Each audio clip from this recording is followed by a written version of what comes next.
오늘의 말씀입니다. 다니엘 1장 8절 말씀입니다.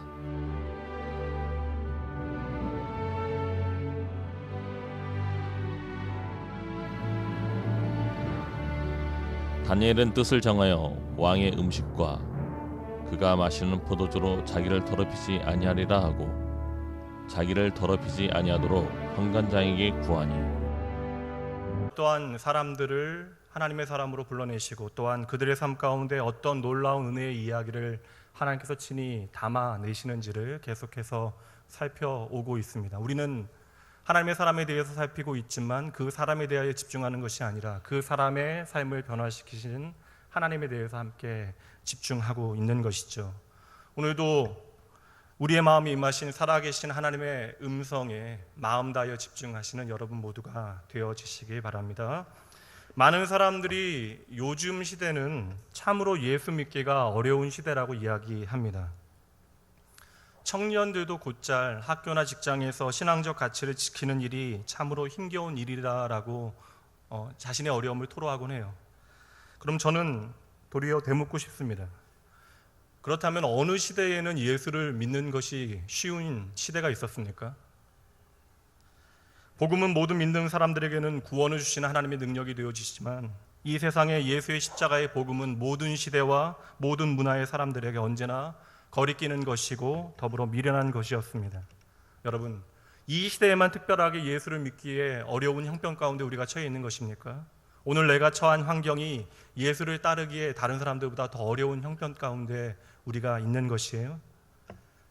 조금 더 예수를 믿고 따르기에 어려운 형편, 교회에 다니기에 힘든 환경이 있기는 하겠지만 어느 시대건 어떤 지역이건 어떠한 문화 가운데 있건 이 세상에서 예수를 믿고 예수를 따른다라고 하는 것은 결코 쉬운 선택이 아닙니다.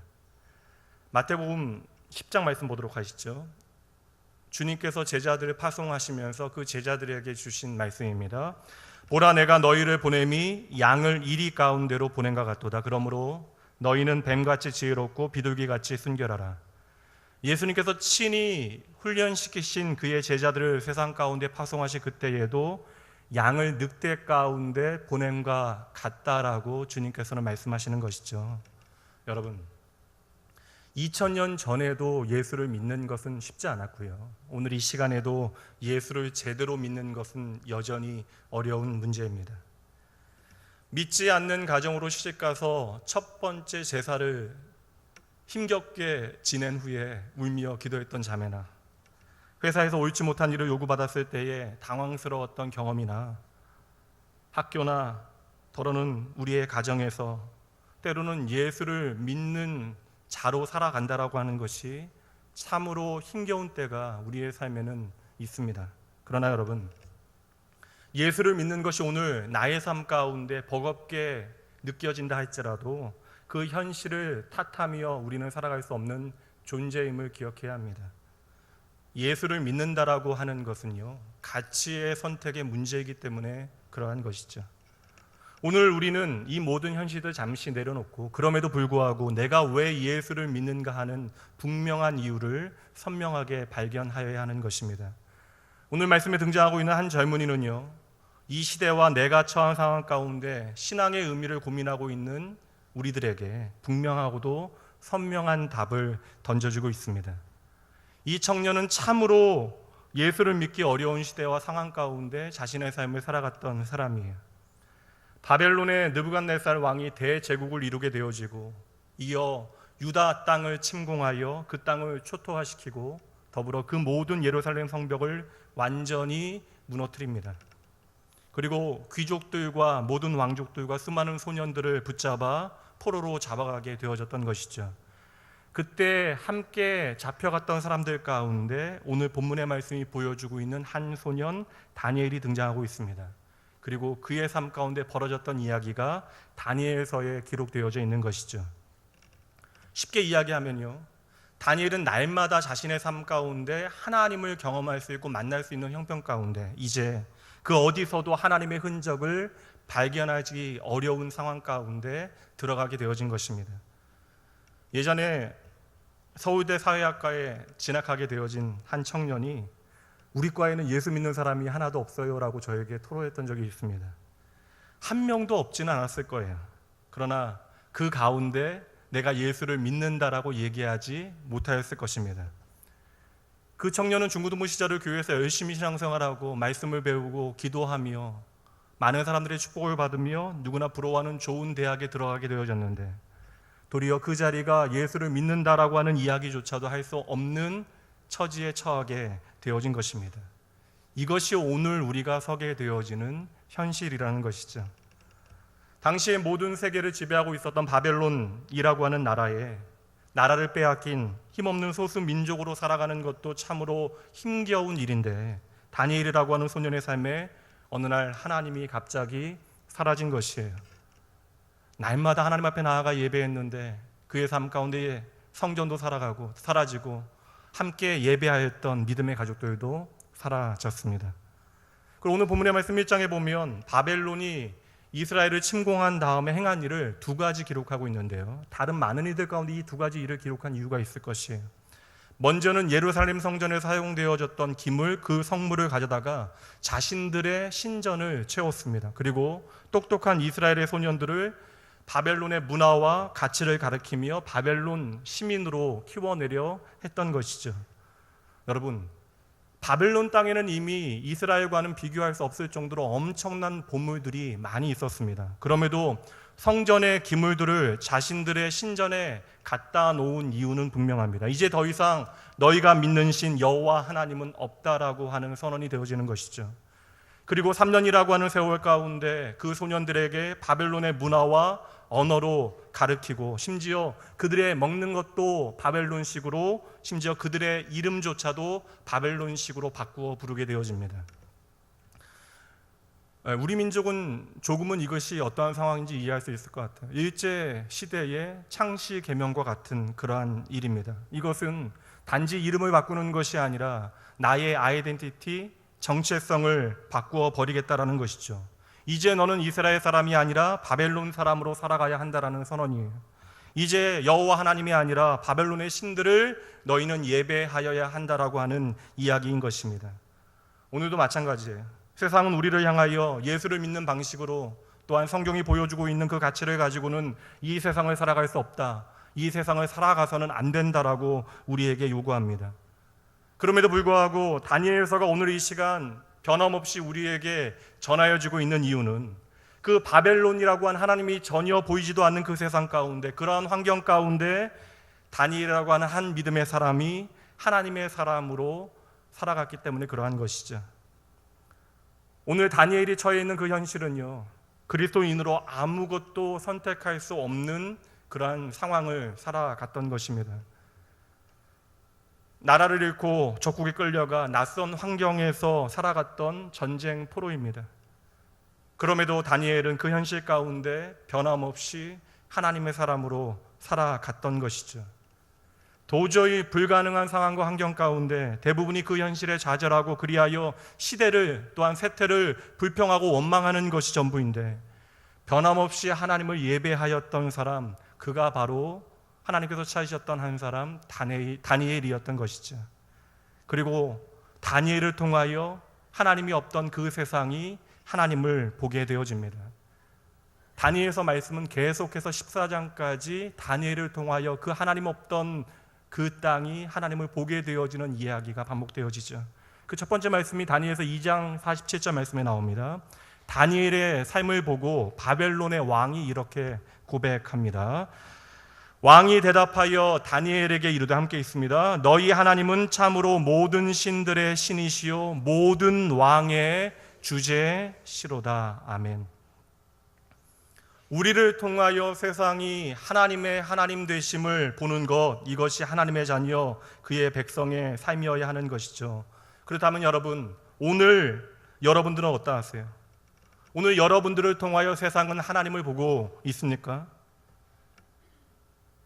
혹 내 주위에 있는 세상 사람들로부터, 야, 네가 교회 다니는 줄 나는 정말 몰랐다라고 하는 이야기를 듣거나, 심지어 나는 너 때문에 예수 안 믿는다라고 하는 이야기까지 듣는 것이 우리의 현실은 아닙니까? 종종 저희 교회에 등록하신 분들 보면요, 학교나 혹은 직장이나 그러한 일터에서 함께하는 예수 믿는 사람 때문에 교회에 등록하게 되어졌노라 이야기하시는 분들이 계십니다. 그러다 바로 그분들이 세상으로 하여금 하나님을 보게 하는 하나님의 사람인 것이죠. 주일을 지키기 위하여 크리스마스나 명절과 같은 휴일에 대신 당직을 썼던 한 초등학교 교사를 통하여 그 학교에 다니는 교사 여럿들이 새롭게 신앙생활을 하게 되어졌습니다. 어릴 때 잠시 신앙생활을 하였지만 교회를 잊고 오랫동안 살아온 한 청년이 바보같이 착한 학교 친구를 보고 교회에 나와 이제 집사가 되어졌어요. 직장에서 더할 수 없이 모범적인 상사가 예수를 믿는 것을 보고 교회에 다니기 시작하신 분들도 이 자리에 함께 계십니다. 예수 믿는 며느리가 들어온 것이 너무나 못마땅했는데 더할 수 없는 헌신으로 사랑으로 가정을 돌보고 섬기는 것을 보고 법당에서 향을 피우시던 보살님께서 교회 권사님이 되시기도 했어요. 여러분, 이 모든 이야기가 나하고는 전혀 상관없는 이야기처럼 들리십니까? 그저 이 험한 세상 가운데 나를 돌보시지 않고 내게 기적을 보이시지 않는 하나님이 오늘 원망스럽기만 하세요? 여러분, 바벨론이라고 하는 하나님의 흔적조차도 보이지 않는 세상 가운데 서 있는 다니엘과 2017년 대한민국의 현실 가운데 살아가는 우리는요, 전혀 다를 것이 없습니다. 그러나 하나님이 없다 소리 높이는 세상으로 하여금 하나님을 찬양하게 만든 사람, 그가 바로 하나님의 사람 다니엘이었던 것이죠. 오늘 다니엘은 그 세대를, 세상을, 나의 현실을 탓하지 않습니다. 내 주위에 왜 이렇게 예수를 믿는 사람들이 없냐라고 원망하지 않아요. 세상에 나처럼 신앙생활하기 힘든 사람이 없다라고 그는 좌절하지 않습니다. 오늘 여러분들이 혹 예수를 믿고 따르기에 참으로 어렵고 힘든 형편과 상황 가운데 계시다면 여러분의 직장에서, 여러분의 사업장에서, 여러분의 가정에서 오늘 말씀에 다니엘을 기억하시기 바랍니다. 오늘 바벨론이라고 하는 감당 못할 현실 가운데 한 작은 소년이었던 다니엘이 어떻게 하나님을 참으로 예배하는 예배자의 삶을 살았는지, 더불어 오늘 말씀을 통하여 그의 삶 가운데 하나님께서 어떻게 일하셨는지 그 신앙의 원리를 함께 살펴보도록 하죠. 먼저 8절 말씀 여러분 함께 보도록 합니다. 함께 읽습니다. 다니엘은 뜻을 정하여 왕의 음식과 그가 마시는 포도주로 자기를 더럽히지 아니하리라고 자기를 더럽히지 아니하도록 환관장에게 구하니. 아멘. 여러분 한번 따라해 주시겠습니까? 거룩함을 결단하라. 다시 한번 부탁드립니다. 거룩함을 결단하라. 세상 사람들은 세상사 마음 먹기 나름이다라고 이야기합니다. 그러나 여러분, 마음 먹는 것이 어찌 쉬운 일입니까? 호랑이에게 물려가도 정신만 차리면 산대요. 그러나 여러분, 호랑이에게 물려가며 정신을 차리는 일이 어찌 쉬운 일이에요. 제가 7살 때 이 지역에 처음 이사를 왔는데 그 당시에는 가락 농산물 시장 공사 했을 때입니다. 당시에는 뭐 논밭도 많았고요, 놀이터도 없었던 터인지라 그 공사 현장에 와서 참으로 많이 놀았어요. 그럼에도 불구하고 다치지 않고 건강하게 자란 것이 하나님의 은혜입니다. 근데 그때 제 기억에 7살 때 그 공사 현장에서 풀린 큰 개가 저를 쫓아와서 도망간 적이 있어요. 지금 생각해 보니까 그 큰 개가 저를 쫓아왔는데 제가 잡히지 않고 도망갈 수 있었던 것은 제가 빨리 뛰었기 때문이 아니라 그 개가 아마도 저하고 놀자라고 그렇게 뛰어온 것 같아요. 그렇게 개 한 마리가 쫓아와도 정신을 차리지 못하는 것이 뭐 그냥 당연한 일이죠. 하물며 호랑이에게 물려가며 정신을 챙긴다라고 하는 것은 말만 쉬운 일입니다. 마음을 먹는 일도 어려운 일이지만요, 마음을 먹는다 할지라도 우리의 마음은 너무나 쉽게 바뀌어버리는 것이죠. 오늘 말씀은요, 다니엘이 바벨론에서도 흔들리지 않았던 그 이유를 우리에게 말씀해주고 있어요. 그것이 8절 말씀에 기록되어져 있죠. 다니엘은 뜻을 정하여. 다니엘은 뜻을 정하였대요. 무엇을 위하여요? 자기를 더럽히지 않기 위하여. 이것은 다시 말하면 하나님 앞에 거룩함을 결단한 것입니다. 내가 비록 하나님이 보이지 않는 바벨론에 잡혀왔다 할지라도, 그리하여 내가 오늘 스스로 선택할 수 있는 것이 그 어떤 것도 내 눈에 보이지 않는다 할지라도, 왕의 명령이 내게 주어졌다 할지라도 그것이 하나님의 뜻에 어긋나는 일이라면 내가 따를 수 없노라 뜻을 정한 것이죠. 우리는 이것을 두 글자로 거룩이라고 이야기하는 것입니다. 베드로전서 1장 16절 말씀을 보면 베드로가 레위기의 말씀을 통하여 흩어진 성도들, 고난받는 성도들을 이렇게 교훈합니다. 기록되었을 때 내가 거룩하니 너희도 거룩할지어다 하셨느니라. 아멘. 이어지는 베드로전서 2장 9절 말씀 보도록 하시죠. 그러나 너희는 택하신 족속이요 왕 같은 제사장이요 거룩한 나라다라고 말씀하시네요. 여러분, 오늘 하나님께서 저와 여러분에게 요구하시는 것이 바로 이 거룩입니다. 여러분, 이 거룩이라고 하는 것은 세상과의 구별이에요. 다니엘은 이 거룩함이 바로 하나님의 능력이라고 하는 사실에 대하여 정확하게 알고 있었던 것입니다. 그러므로 믿음의 백성들이, 하나님의 교회가 결코 놓치지 말아야 하는 것이 바로 이 거룩의 문제인 것입니다. 하나님께서는 오늘 세상과 구별되어지는 거룩함을 모든 주의 백성들과 주님의 교회들에게 요구하고 계시는 것이에요. 그러므로 하나님께서는 오늘 주의 교회를 향하여, 주의 백성들을 향하여 내가 거룩하니 너희도 거룩하라라고 말씀하시는 것이죠. 이것은 우리가 노력해서 하나님의 수준에 올라갈 수 있다라고 하는 것이 아니라 우리의 존재를 보여주는 말씀입니다. 우리가 이제 하나님의 자녀가 되었으니 하나님의 거룩함이 우리 안에 담겨지는 것이 마땅하다라고 하는 주님의 축복된 말씀인 것이죠. 그렇다면 여러분, 이 거룩함이라고 하는 것은 과연 무엇입니까? 여호수아 말씀 한번 보도록 할게요. 이 거룩함의 능력이 무엇인지 여호수아 3장 5절 말씀에서 우리에게 교훈합니다. 여호수아가 또 백성에게 이르되 너희는 자신을 성결하게 하라.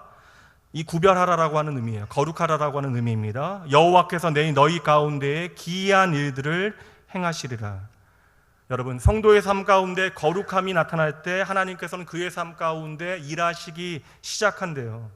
그리고 바울 사도는 디모데후서 2장 말씀 가운데 유명한 비유의 말씀을 이야기하죠. 하나님의 집에 있는 그릇들을 이야기합니다. 어떠한 그릇들이 있죠? 금그릇, 은그릇, 질그릇, 나무그릇 같은 것들이 있대요. 그러면 그 그릇들 가운데 하나님께서 귀히 쓰시는 그릇은 무엇입니까? 하나님 마음 잘 모르시죠? 어떠한 그릇을 하나님께서 귀히 쓰시나요? 금그릇인가요? 은그릇인가요? 그럼 하나님께서는 특별히 원목을 좋아하시나요? 하나님께서 귀히 쓰시는 그릇은 어떠한 기준을 가지고 있죠? 하나님께서 오직 한 가지만을 이야기하십니다. 깨끗한 그릇. 하나님께서 오늘 우리의 상황 보지 아니하시겠대요. 내 손에 들려있는 것이 무엇인지 따지지 아니하시겠다라고 말씀하십니다. 세상은 끊임없이 오늘 내가 금그릇이냐 은그릇이냐 나무 그릇이냐라고 따지는데, 그러나 하나님의 기준은 오직 하나입니다. 바로 거룩이에요. 교회가 교회의 힘을, 또한 성도가 성도의 능력을 잃어버린 이유는 바로 하나님께서 우리에게 허락하신 거룩하심을 잃어버릴 때에 나타나는 증상입니다. 여러분, 우리가 거룩이라고 하는 단어를 참으로 많이 이야기하는데 여러분들은 이 거룩이라고 하는 단어를 어떻게 이해하고 계십니까? 하나님께서 말씀하신 거룩은요, 단지 겉으로 드러나는 그러한 현상적인 모양은 결코 아니에요. 물론 그 현상적인 모양도 거룩의 한 형태일 수 있으나 하나님께서 말씀하신 거룩은 눈으로 확인하게 되어지는 겉모양이 결코 아니라는 것입니다. 그러므로 이 거룩이라고 하는 것은 무엇을 하는 doing의 문제가 아니라 우리의 존재에 대한 being의 문제가 되어지는 것이죠.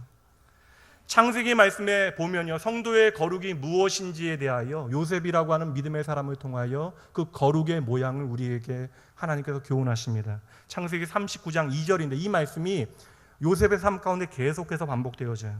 앞부분만 함께 있습니다. 여호와께서 요셉과 함께 하심으로 그가 형통한 자가 되어, 이 말씀이 계속되어지죠.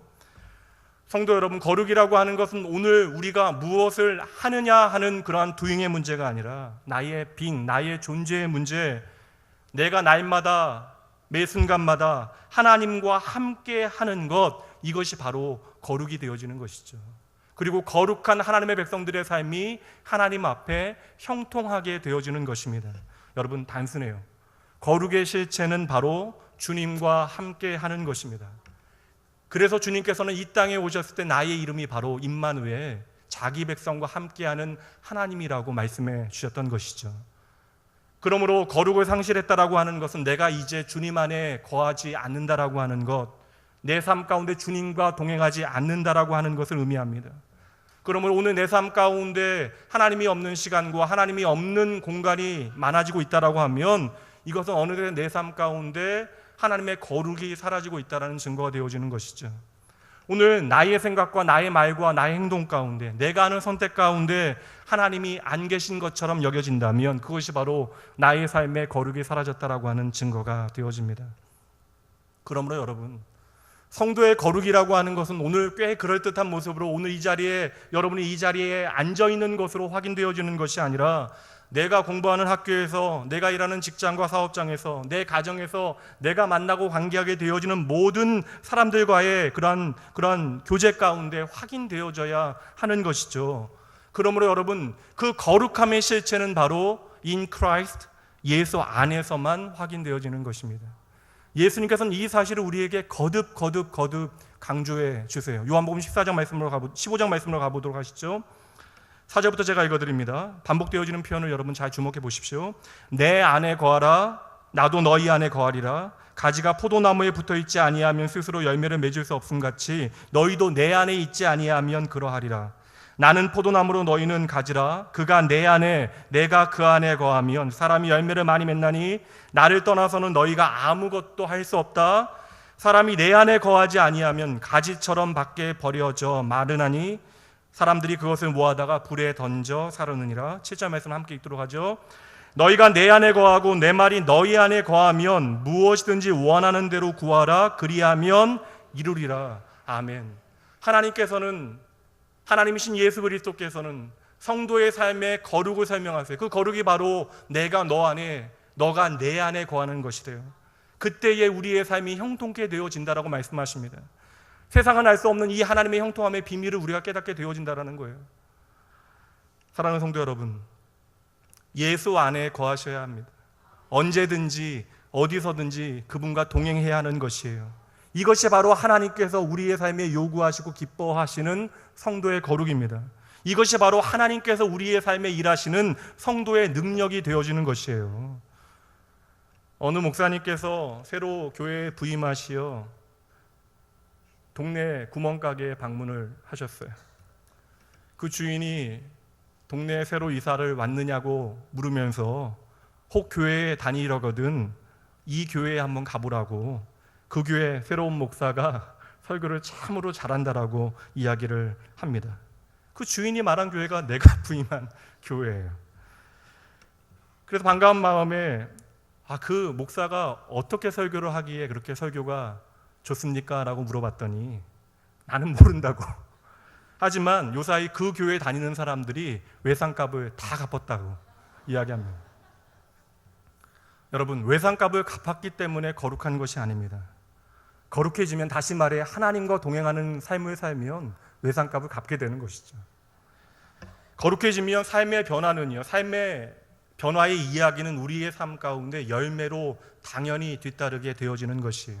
그래서 우리가 예수 안에 거하게 되면 우리의 삶에는 자연스레 성령의 열매들이 맺혀져 가는 것입니다. 그 성령의 열매는 나의 열매가 아니죠. 바로 예수님의 열매입니다. 청년들이 보통은, 제가 청년사역을 한 14년도 했는데, 청년들이 보통 목회자에게 상담하는 내용들은 어떠한 카테고리가 있어요. 가끔씩 남자 청년들이 저에게 은밀히 찾아와 이야기하는 고민은요, 이렇게 외설스러운 영상물을 좀 끊지 못한다라는 이야기를 이야기합니다. 그럼 저는 그 친구들에게 이야기해요. 그럼 그 영상물들 아직도 있으면 나를 잡아서 부모님하고 함께 보라라고 이야기해요. 그 형제가 기겁을 합니다. 그 일이 내가 못할 짓이라고 여겨진다면, 내가 홀로 있다라고 여겨지는 그 순간 하나님이 나와 함께 계신다라고 하는 사실을 꼭 기억하라라고 말해줬습니다. 거룩은 여러분 나의 능력이 아니에요. 거룩은 내 안에 거하시는 하나님의 능력이 나타나는 것입니다. 그러므로 여러분, 거룩이라고 하는 것은 태도로 끝나는 것이 아니라 성도의 삶의 능력이 되어지는 것이죠. 여러분, 오해하시면 안 돼요. 잘 들으셔야 합니다. 성도의 거룩은 내가 예수를 믿었다라고 어느 순간에 한꺼번에 완성되어지는 것이 아닙니다. 내가 예수를 믿어도요, 내 삶에 곧장 그 거룩이 나타나는 것이 아니라는 것이죠. 성도의 거룩이라고 하는 것은 내 삶에 함께 하시는 하나님을 믿음으로 바라보고 그분을 기억하고 내 삶의 작은 결단들을 통하여 우리의 삶에 훈련되어지고 겹겹이 쌓아져 만들어져 가는 것입니다. 오늘 본문의 말씀에 다니엘은 그 거룩을 위하여 뜻을 정하였대요. 그렇다면 오늘 우리의 문제는, 다니엘처럼 살아가지 못하는 우리의 문제는, 사소한 일, 작은 결단이 필요한 부분들에 대하여 우리가 뜻을 정하지 아니하고 살아가기 때문일 수도 있는 것이죠. 이방 땅에서 뜻을 정하여 믿음을 지킨다라고 하는 것은요, 그 이유만으로도 세상 사람들의 미움을 받게 되어져요. 참으로 힘겨운 일들이 벌어질 수도 있습니다. 여러분, 오늘 본문의 말씀 가운데 먹고 먹지 않는 것은 중요한 문제의 본질이 아닙니다. 사실 먹고 안 먹고가 문제의 전부가 아니잖아요. 오늘 우리가 그리스도인으로 살아가면서 지키게 되어지는 일은 어찌 보면 작은 일일 수도 있어요. 때로는 우리가 그것을 외면할 수도 있습니다. 그리고 그렇게 살아왔어요. 그러나 여러분, 그 일을 지키기 위하여 우리가 하나님 앞에 하게 되어지는 결단은요, 내가 하나님을 선택하겠노라라고 하는 믿음의 고백이 되어지는 것입니다. 오늘 우리가 다니엘과 달리 이 세대와 나의 형편을 원망하는 이유는요, 이미 내가 알고 있는 옳은 일을 귀찮다라고 하는 이유로, 내게 불편하다라고 하는 이유로 내게 편리한 결정들만 하며 살아가기 때문일지도 몰라요. 우리가 믿음의 결단을 하게 되어지면 그 즉시로 우리는 조그만 불편을 경험하게 되어질 것이고, 때로는 우리의 믿음 때문에 세상 가운데 이상한 사람으로 여겨질 수도 있습니다. 그러나 여러분, 우리의 삶에 그러한 결단이 없다면 우리의 삶에는 예수 그리스도로 인한 작은 변화들이 나타나지 아니할 것입니다. 우리가 예수를 믿으며 세상 가운데 원망할 수 있는 이유들은 참으로 많아요. 그러나 여러분, 오늘 하나님의 사람으로 부름받은 다니엘은 하나님이 없어 보이는 그 바벨론의 땅을 살아가며 세상을 탓하지 않아요. 하나님을 향하여 원망을 쏟아놓지 않습니다. 세상이 교회를 걱정하도록 하면 안 됩니다. 세상이 성도를 걱정하도록 하는 것도 안 돼요. 그러나 오늘 우리가 이러한 현실 가운데 처해 있기 때문에 안타까운 것이잖아요. 세상을 걱정해야 하는 것은 교회이고요, 그 세상을 위하여 기도해야 하는 것이 바로 성도의 삶입니다. 여러분, 오늘 여러분의 삶에 작지만 구체적인 분명한 결단을 하나님 앞에 하셔야 돼요. 여러분의 삶에 작지만 구체적인 작은 일로부터의 믿음의 결단을 통하여 하나님과 동행하는 삶의 능력이 무엇인지를 여러분 증거해 내셔야 합니다. 그 거룩하고 아름다운 결단을 통하여 날마다 매 순간 하나님과 동행하는 행복한 동행의 기쁨을 고백하시는 여러분 모두가 되어주시길 주님의 이름으로 축복합니다. 이어지는 12절과 13절 말씀 보도록 하시죠. 제가 읽어드립니다. 청하오니 당신의 종들을 열흘 동안 시험하여 채식을 주어 먹게 하고 물을 주어 마시게 한 후에 당신 앞에서 우리의 얼굴과 왕의 음식을 먹은 소년들의 얼굴을 비교하여 보아서 당신이 보는 대로 종들에게 행하소서 하매. 두 번째 원리입니다. 따라해 보시죠. 왕의 진미를 포기하라. 다시 한번 부탁드립니다. 왕의 진미를 포기하라. 여러분 보세요. 상당히 매력적인 제안입니다. 지금 다니엘과 세 친구들에게 주어진 것은 특별한 기회잖아요. 다른 사람들보다 내가 세상 가운데 특별하여 내게 주어진 특혜이자 기회입니다. 왕의 진미는요, 특별한 사람들에게만 주어진 것입니다. 왕의 식탁에 올려지는 음식을 의미하는 거예요. 엄청난 특권이 그 안에 음식으로 끝나는 것이 아니라 그 안에 담겨져 있는 것입니다. 그것을 마다할 이유는 없어요. 그러나 다니엘과 세 명의 친구는 그것들을 거절합니다. 정말 바보 같은 선택을 하고 있는 것이죠. 그렇다면 여러분, 이 선택의 이유는 단 하나죠. 무엇 때문이죠? 바로 하나님 때문이죠.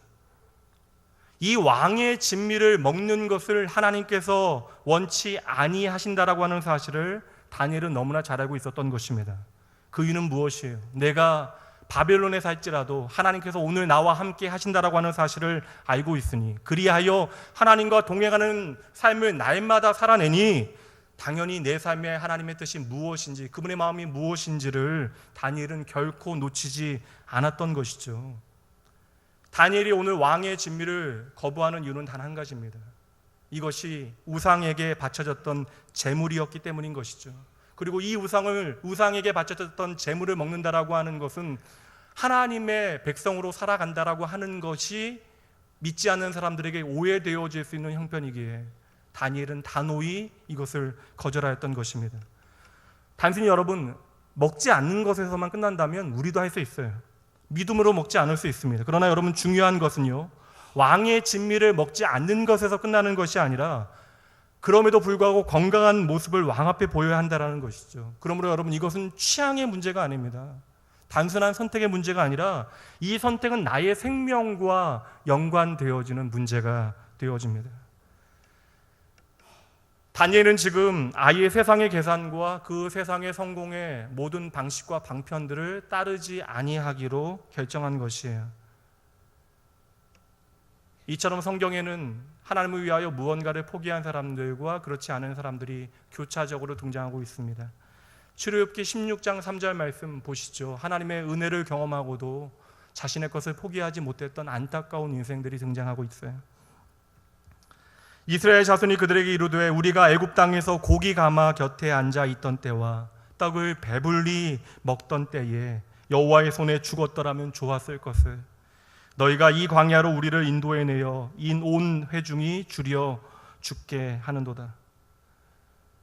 여전히 내 시선이 애굽 땅에서 먹었던 고기와 떡을 포기하지 못하였기에 그들은 심지어 이 광야로 나를 구원해내신 하나님 바라보지 아니하고요, 이것이 사람의 일이라고 이야기합니다.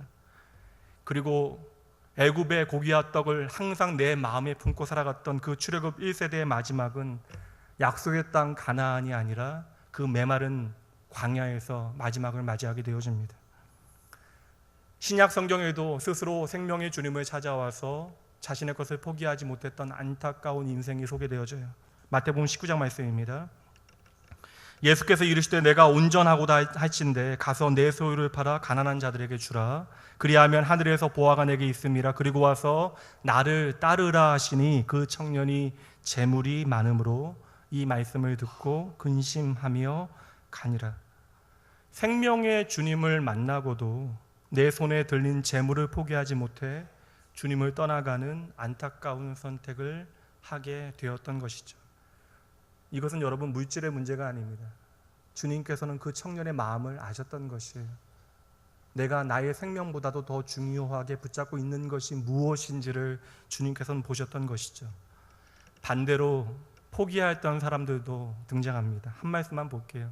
마태복음 4장 19절과 20절이에요. 말씀하시되 나를 따라오라. 내가 너희로 사람을 낚는 어부가 되게 하리라 하시니 그들이 곧 그물을 버려두고 예수를 따르니라.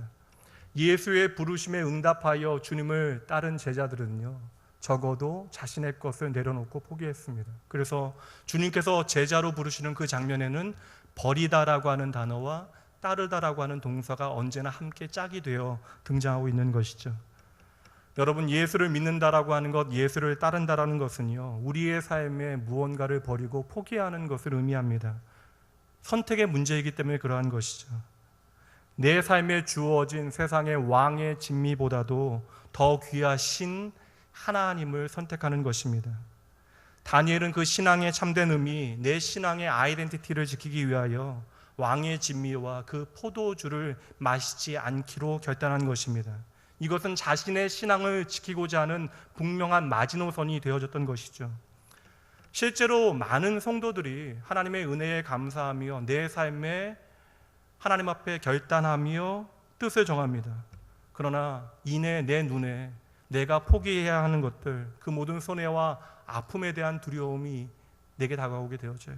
그리고 내가 누려왔던 특권을 내려놓는 것에 대한 두려움 때문에 이 세상 가운데 때로는 우리가 타협하게 되어지는 것이죠.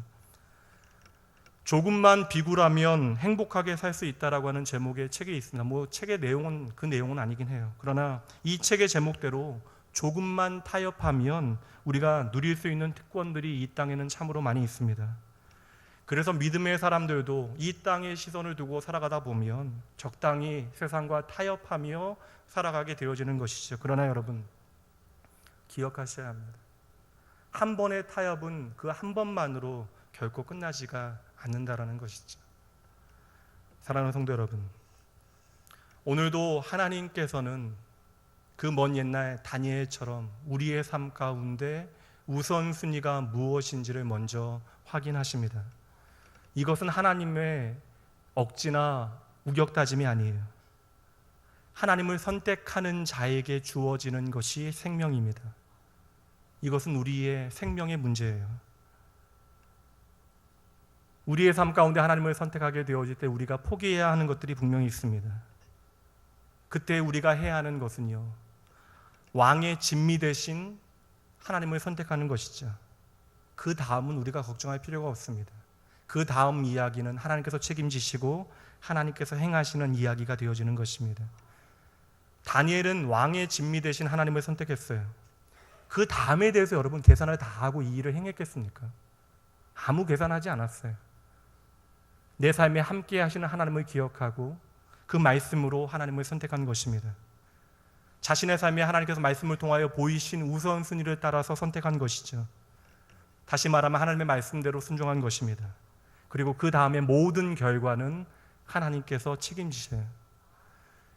다니엘서의 기록은 14장까지요. 1장부터 14장까지 다니엘의 선택에 대한 이야기보다 하나님께서 그 선택에 대하여 어떻게 다니엘의 삶 가운데 역사하시는가에 대한 이야기가 훨씬 더 많이 담겨져 있습니다. 오늘 말씀에서도요, 그 부분에 대해서만 잠시 살펴보도록 하죠. 9절 말씀 봅니다.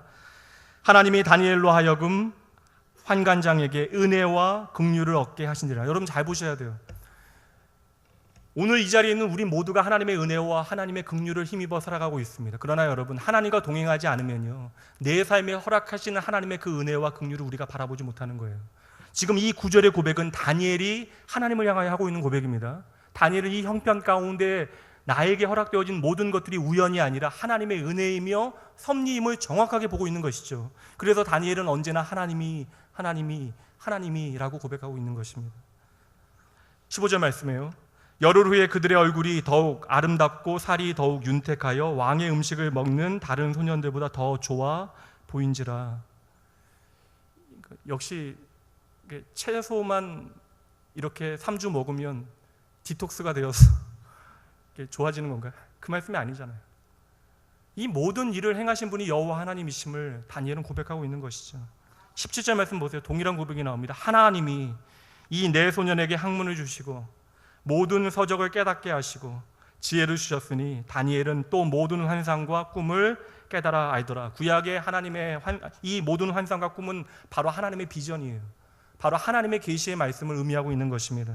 여러분, 세상이 우리에게 안겨주는 왕의 진미를 포기하고 하나님을 선택한 다니엘과 세 명의 친구들에게 하나님께서는 이제 친히 일하기 시작하신 것이죠. 사랑하는 성도 여러분, 우리 예수님 기억하시죠? 주님께서는 자신의 생명을 우리를 위하여 내어주셨기에, 우리를 위하여 포기하셨기에 저와 여러분이 그리고 온 세상이 하나님의 은혜 가운데 거하게 되어진 것이에요. 우리가 구원을 얻게 되어진 것이죠.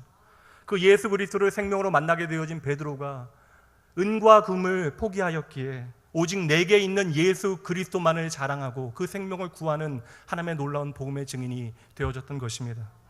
여러분, 오늘 우리가 주의 이름과 하나님의 영광을 위하여 내려놓는 세상의 것들을 아까워하지 마십시오.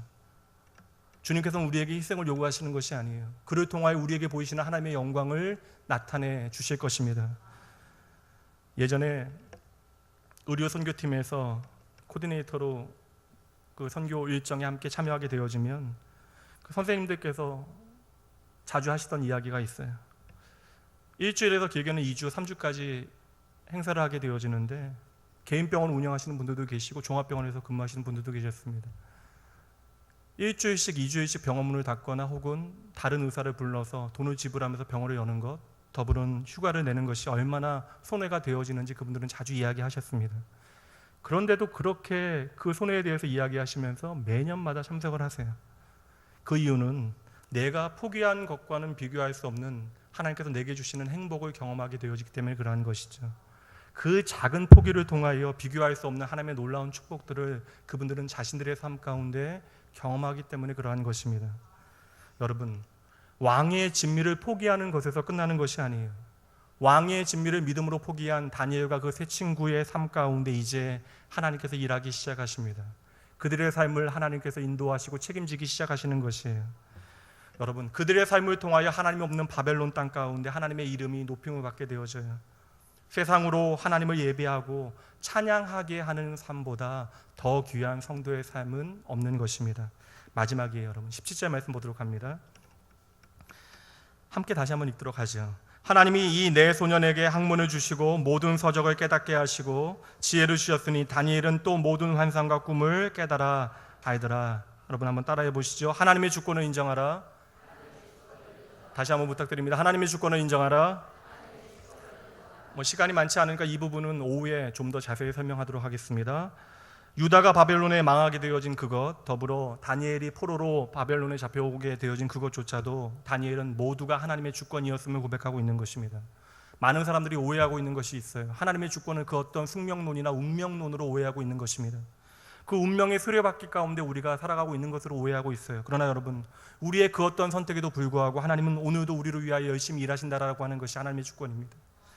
우리의 그 어떤 계획과 우리의 삶에도 불구하고 하나님의 계획은 결코 우리의 삶 가운데 실패하지 않는다라고 하는 것이 바로 하나님의 주권과 하나님의 섭리인 것이에요. 그러므로 성도의 삶 가운데 하나님의 주권을 인정하는 것은 참으로 중요한 일입니다.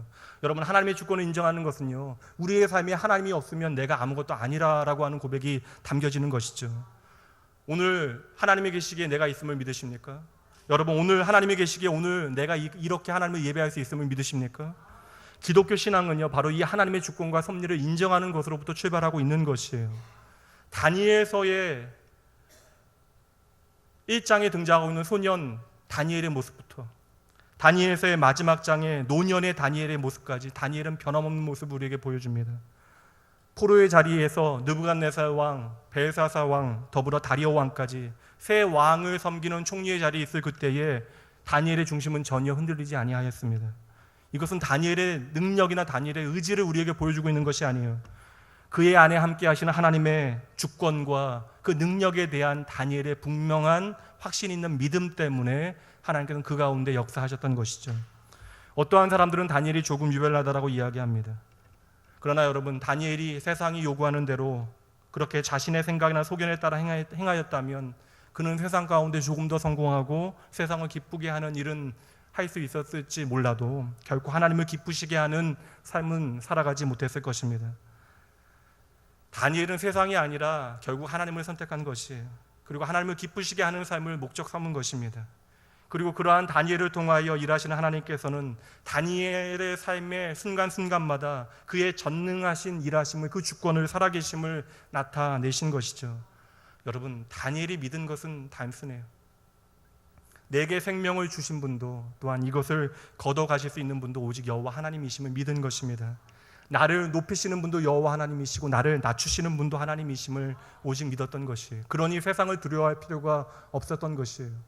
사랑하는 성도 여러분, 요즘 세상 살아가기에 참으로 넉넉지 않고 팍팍하시죠. 이 세상을 살아가면서 어떠한 어려움을 만날지라도 여러분, 그러나 두려워하지 마십시오. 경제적인 위기나 어떤 건강의 어려움이나 내 삶의 재앙과 같은 그런 힘든 일들이 겹겹이 쌓이더라도 여러분, 쉬이 겁내거나 포기하지 마세요. 그것이 결코 끝이 아닙니다. 심지어 전쟁까지도 하나님의 선하신 손에 달려있음을 믿으시기 바라요. 그 어떤 것도 여러분, 우리의 끝이 아니에요. 하나님께서는 저와 여러분을, 이 나라와 민족을 다스리시고 통치하십니다. 그러니 우리가 할 일은 단순해요. 하나님께서 주인 되시는 삶을 살아가는 그것입니다. 더 이상 나의 현실과 세상을 탓하며 살아가는 삶이 아니라 하나님의 이름과 그 영광만을 높이는 삶을 살아가시기 바랍니다. 그를 위하여 우리는 오늘 우리에게 주신 말씀 앞에 결단하셔야 돼요. 마지막으로 따라해 보시죠. 거룩함을 결단하라. 왕의 진미를 포기하라. 하나님의 주권을 인정하라. 거룩함을 결단하는 것이 무엇이에요? In Christ, 예수 그리스도 안에 머무는 거예요. 나의 삶이 하나님 안에 있음을 기억하며 날마다 살아가는 것입니다. 여러분, 내 삶에 나를 유혹하는 세상의 모든 만족들, 왕의 진미도 때로는 포기하여야 하는 때가 있습니다. 우리가 그 모든 것들을 포기하고 하나님을 선택하게 되어질 때 하나님은 우리의 삶에 놀라운 은혜와 평강을 풍성히 채워 주실 것이에요. 오늘 여러분의 삶의 모든 일 가운데 하나님의 주권만을 인정하며 하나님의 하나님 되심을 증거하시는 여러분의 하루하루가 되어 주시길 주님의 이름으로 다시 한번 축복합니다. 이 시간 함께 찬양하시죠. 주님께서는 우리에게 생명의 길을 보이십니다.